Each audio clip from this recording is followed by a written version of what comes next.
Our next presenter is Miss Kellyn McDonald.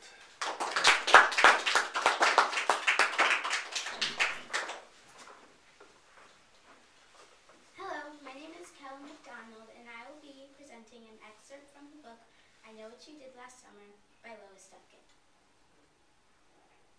The note was there, lying next to her plate when she came down to breakfast. Later, when she thought back, Julie would remember it. Small, plain, her name and address, hand-lettered, in stark black print across the front of the envelope. At the time, however, she had eyes only for the other letter, long and white and official, which lay beside it. Hurriedly, she picked this up and paused, glancing across the table at her mother, who had just come in from the kitchen. "It's come," Julie said. "Well, aren't you going to open it?" Mrs. James set the coffee pot down on the top plate. "You've been waiting for this long enough. I'd have thought you'd opened it before you even sat down." "Dear Mrs. James," Julie read aloud, "I'm pleased to inform you that you have been accepted." "Oh, honey," Mrs. James gave a little gasp of delight. "How wonderful." "Accepted," Julie repeated. "Mom, can you believe it? I'm accepted. I'm going to Smith." Mrs. James came around the table and gave her daughter a warm hug. "I'm going up to my room to get my history notes." "But you haven't eaten yet," Mrs. James exclaimed, gesturing toward the scrambled eggs and toast, still untouched on the table. "I'm sorry," Julie said.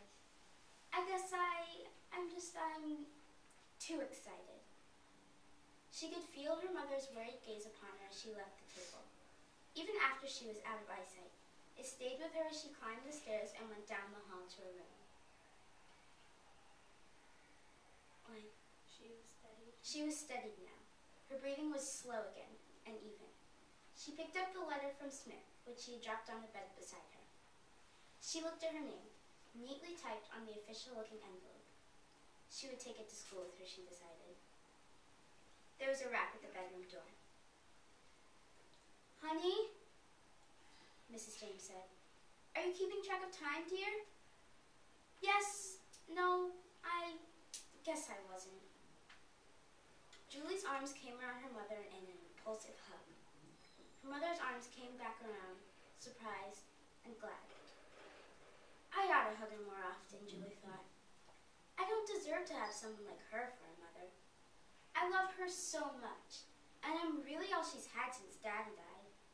Now, I'll be going away, and she'll be all alone, and she's still happy for me. Wait a minute, honey. You didn't get your other letter. Julie tore open the envelope and removed a folded sheet of lined paper. I'm going to be sick, she thought. Her legs felt weak. She reached out and gripped the edge of her desk to steady herself. It's just a dream, she told herself hopefully.